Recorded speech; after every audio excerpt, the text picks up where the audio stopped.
This is the fourth time I've had the great honor of speaking to this assembly as President of the United States. It'll be my last. I've seen a remarkable sweep of history. I was first elected to office in the United States of America as a U.S. Senator in 1972. Now, I know I look like I'm only 40. I know that. I was 29 years old. Back then, we were living through an inflection point, a moment of tension and uncertainty. The world was divided by the Cold War. The Middle East was headed toward war. America was at war in Vietnam. At that point, the longest war in America's history. Our country was divided and angry, and there were questions about our staying power and our future. But even then, I entered public life not out of despair, but out of optimism. The United States and the world got through that moment. It wasn't easy or simple or without significant setbacks. But we go on to reduce the threat of nuclear weapons through arms control, and then go on to bring the Cold War itself to an end. Israel and Egypt went to war, but then forged a historic peace. We ended the war in Vietnam. The last year in Hanoi, I met with the Vietnamese leadership. We elevated our partnership to the highest level. It's a testament to the resilience of the human spirit and the capacity for reconciliation. That today, the United States and Vietnam are partners and friends. And it's proof that even from the horrors of war, there's a way forward. Things can get better. We should never forget that. I've seen that throughout my career. In the 1980s, I spoke out against apartheid in South Africa. And then I watched the racist regime fall. In the 1990s, I worked to hold Milosevic accountable for war crimes. He was held accountable. At home, I wrote and passed the Violence Against Women Act to end the scourge of violence against women and girls, not only in America, but across the world, as many of you have as well. But we have so much more to do, especially against rape and sexual violence as weapons of war and terror. We were attacked on 9/11 by al-Qaeda and Osama bin Laden. We brought him justice. Then I came to the presidency at another moment of crisis and uncertainty. I believed America had to look forward. New challenges, new threats, new opportunities were in front of us. We needed to put ourselves in a position to see the threats, to deal with the challenges, and to seize the opportunities as well. We need to end the era of war that began on 9/11. As Vice President to President Obama, he asked me to work to wind down the military operations in Iraq, and we did, painful as it was. When I came to office as president, Afghanistan had replaced Vietnam as America's longest war. I was determined to end it, and I did. It was a hard decision, but the right decision. 4 American presidents had faced that decision, but I was determined not to leave it to the 5th. It was a decision accompanied by tragedy. 13 brave Americans lost their lives, along with hundreds of Afghans in a suicide bomb. I think those lost lives, I think of them every day. I think of all the 2,461 U.S. military deaths over a long 20 years of that war. 20,744 American servicemen wounded in action. I think of their service, their sacrifice, and their heroism. I know other countries lost their own men and women fighting alongside us. We honor their sacrifices as well. To face the future, I was also determined to rebuild my country's alliances and partnerships to a level not previously seen. We did just that, from traditional treaty alliances to new partnerships like the Quad with the United States, Japan, Australia, and India. I know many look at the world today and see difficulties and react with despair, but I do not. I won't. As leaders, we don't have the luxury I recognize the challenges from Ukraine to Gaza to Sudan and beyond. War, hunger, terrorism, brutality, record displacement of people, a climate crisis, democracy at risk, strains within our societies, the promise of artificial intelligence and its significant risk. The list goes on. But maybe because all I've seen and all we have done together over the decades, I have hope. I know there is a way forward. In 1919, the Irish poet William Butler Yeats described a world, and I quote, "where things fall apart, the center cannot hold, mere anarchy is loosed upon the world," end of quote. Some may say those words describe the world not just in 1919, but in 2024. But I see a critical distinction. In our time, the center has held. Leaders and people from every region and across the political spectrum have stood together, turned the page.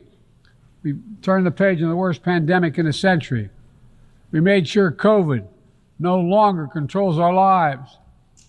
We defended the UN Charter and ensured the survival of Ukraine as a free nation.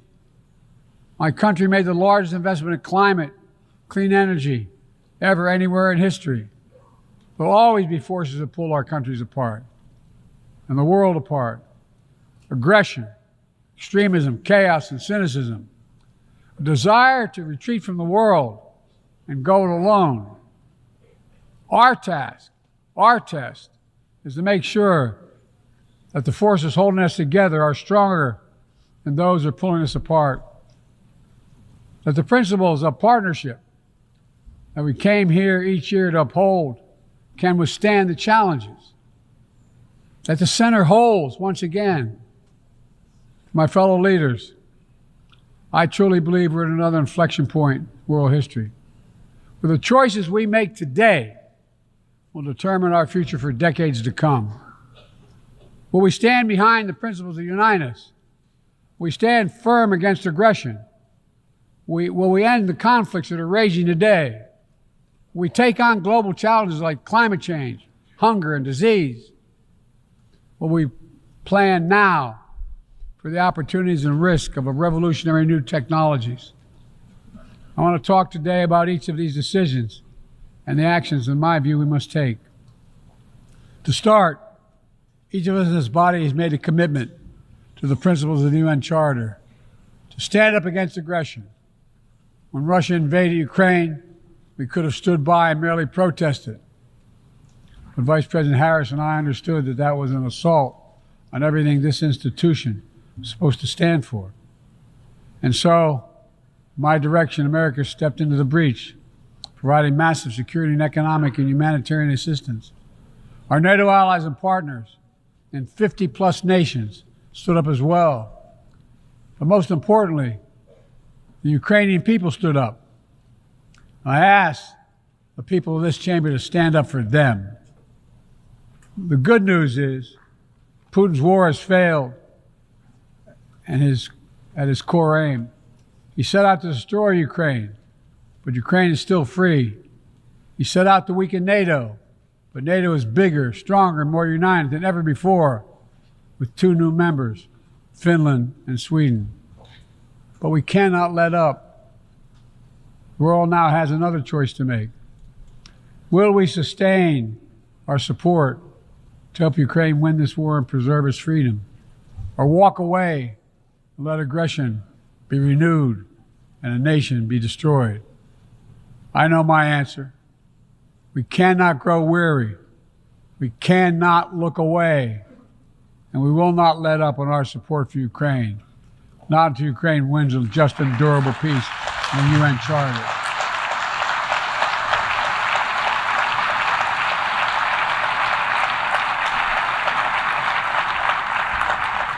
We also need to uphold our principles as we seek to responsibly manage the competition with China so it does not veer into conflict. We stand ready to cooperate on urgent challenges for the good of our people and the people everywhere. We recently resumed cooperation with China to to stop the flow of deadly synthetic narcotics. I appreciate the collaboration. It matters for the people of my country and many others around the world. On matters of conviction, the United States is unabashed, pushing back against unfair economic competition, against military coercion of other nations in the South China Sea, and maintaining peace and stability across the Taiwan Straits, and protecting our most advanced technologies so they cannot be used against us or any of our partners. At the same time, we're going to continue to strengthen our network of alliances and partnerships across the Indo-Pacific. These partnerships are not against any nation. They're building blocks for a free, open, secure, and peaceful Indo-Pacific. We're also working to bring greater measure of peace and stability to the Middle East. The world must not flinch from the horrors of October 7th. Any country would have the right and responsibility to ensure that such an attack can never happen again. Thousands of armed Hamas terrorists invaded a sovereign state, slaughtering and massacring more than 1,200 people, including 46 Americans, in their homes and at a music festival. Despicable acts of sexual violence, 250 innocents taken hostage. I've met with the families of those hostages. I've grieved with them. They're going through hell. Innocent civilians in Gaza are also going through hell. Thousands and thousands killed, including aid workers. Too many families dislocated, crowding into tents, facing a dire humanitarian situation. They did not ask for this war that Hamas started. I put forward with Qatar and Egypt a ceasefire and hostage deal. It's been endorsed by the UN Security Council. Now is the time for the parties to finalize its terms, bring the hostages home, and secure security for Israel and Gaza free of Hamas' grip, ease the suffering in Gaza, and end this war. On October 7th,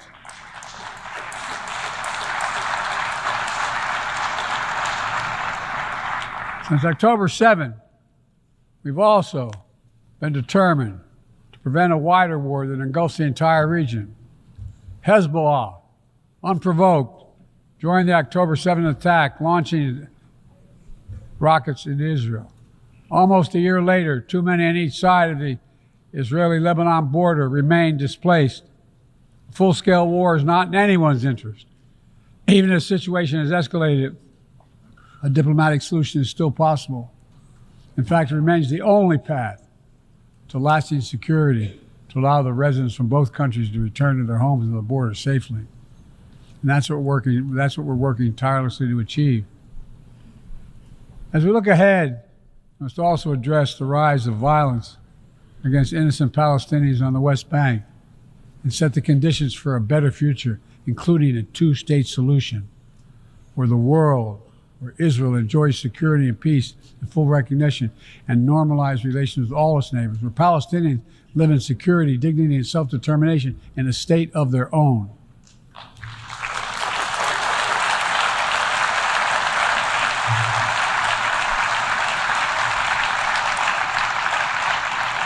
Progress toward peace will put us in a stronger position to deal with the ongoing threat posed by Iran. Together, we must deny oxygen to its terrorist proxies, which have called for more October 7th and ensure that Iran will never, ever obtain a nuclear weapon. Gaza is not the only conflict that deserves our outrage. In Sudan, a bloody civil war unleashed one of the world's worst humanitarian crises. 8 million on the brink of famine. Hundreds of thousands already there. Atrocities in Darfur and elsewhere. The United States has led the world in providing humanitarian aid to Sudan. And with our partners, we've led diplomatic talks to try to silence the guns and avert a wider famine. The world needs to stop arming the generals, to speak with one voice and tell them, stop tearing your country apart, stop blocking aid to the Sudanese people, end this war now.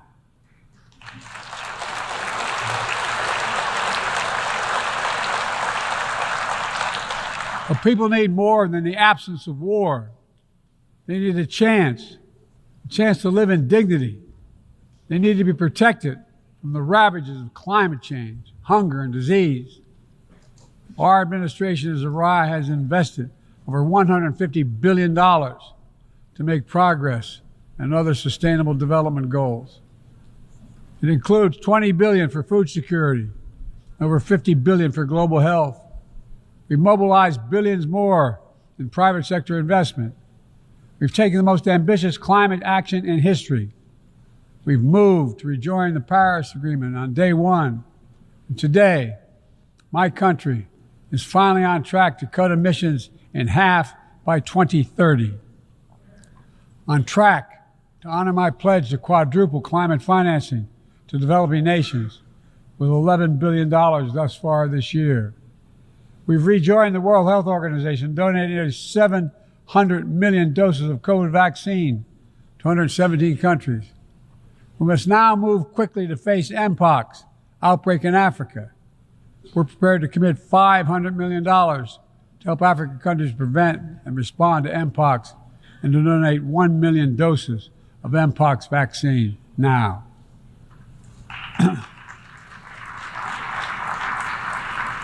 We call on our partners to match our pledge and make this a billion-dollar commitment to the people of Africa. Beyond the core necessities of food and health, the United States, the G7, and our partners have embarked on an ambitious initiative to mobilize and deliver significant finance to the developing world. We're working to help countries build out their infrastructure, to clean energy transition, to their digital transformation, to lay new economic foundations for a prosperous future. It's called the Partnership for Global Infrastructure and Investment. We've already started to see the fruits of this emerge in Southern Africa and Southeast Asia and in the Americas. We have to keep it going. I want to get things done together. In order to do that, we must build a stronger, more effective, and more inclusive United Nations. The UN needs to adapt and bring new voices and new perspectives. That's why we support reforming and expanding the membership of the UN Security Council.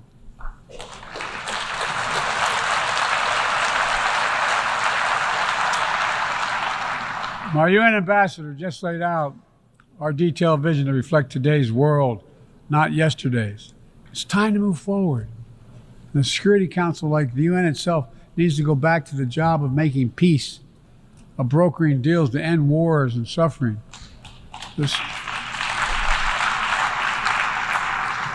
And to stop the spread of the most dangerous weapons, of stabilizing troubled regions in East Africa, from East Africa to Haiti, to Kenya-led mission that's working alongside the Haitian people to turn the tide. We also have a responsibility to prepare our citizens for the future. We'll see more technological change, I argue, in the next 2 to 10 years than we have in the last 50 years. Artificial intelligence is going to change our ways of life, our ways of work, and our ways of war. It could usher in scientific progress at a pace never seen before, and much of it could make our lives better. But AI also brings profound risks, from deep fakes to disinformation, to novel pathogens, to bioweapons. We've worked at home and abroad to define the new norms and standards. This year, we achieved the first ever General Assembly resolution on AI to start developing global rules of the road. We also announced a declaration on the responsible use of AI, joined by 60 countries in this chamber. But let's be honest, this is just the tip of the iceberg, what we need to do to manage this new technology. Nothing is certain about how AI will evolve or how it will be deployed. No one knows all the answers. My fellow leaders, it's with humility I offer 2 questions. First, how do we as an international community govern AI? As countries and companies race to uncertain frontiers, we need an equally urgent effort to ensure AI's safety, security, and trustworthiness. As AI grows more powerful, it also must grow more responsive to our collective needs and values. Benefits of all must be shared equitably. It should be harnessed to narrow, not deepen digital divides. Second, will we ensure that AI supports rather than undermines the core principles that human life has value and all humans deserve dignity? We must make certain that the awesome capabilities of AI will be used to uplift and empower everyday people, not to give dictators more powerful shackles on the human spirit.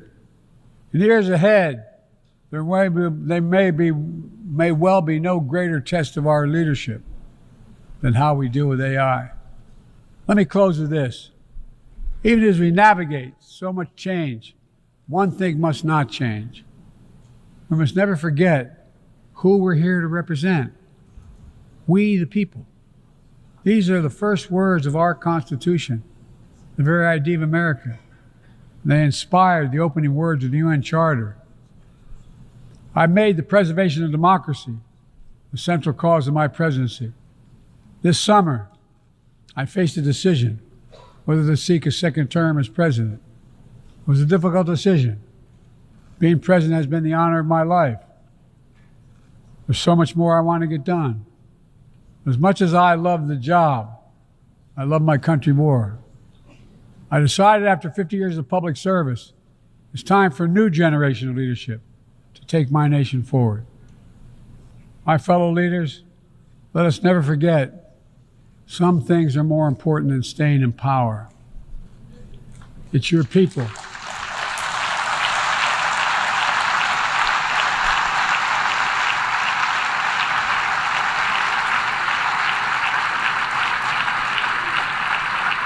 It's your people that matter the most. Never forget, we are here to serve the people, not the other way around. Because the future will be won by those who unleash the full potential of their people, to breathe free, to think freely, to innovate, to educate, to live and love openly without fear. That's the soul of democracy. It does not belong to any one country. I've seen it all around the world, and the brave men and women who ended apartheid, brought down the Berlin Wall, fight today for freedom and justice and dignity. We saw it, that universal yearning for rights and freedom in Venezuela, where millions cast their vote for change that hadn't been recognized. But it can't be denied. The world knows the truth. We saw it in Uganda, LGBT activists demanding safety and recognition of their common humanity. We see in citizens across the world peacefully choosing their future. From Ghana to India to South Korea, nations representing 1/4 of humanity who will hold elections this year alone. It's remarkable, the power of we the people, that makes me more optimistic about the future than I've ever been. Since I was first elected to the United States Senate in 1972, every age faces its challenges. I saw it as a young man. I see it today. But we are stronger than we think. We're stronger together than alone. And what the people call impossible is just an illusion. Nelson Mandela taught us, and I quote, "It always seems impossible until it's done. It always seems impossible until it's done." My fellow leaders, there is nothing that's beyond our capacity if we work together. Let's work together. God bless you all, and may God protect all those who seek peace. Thank you.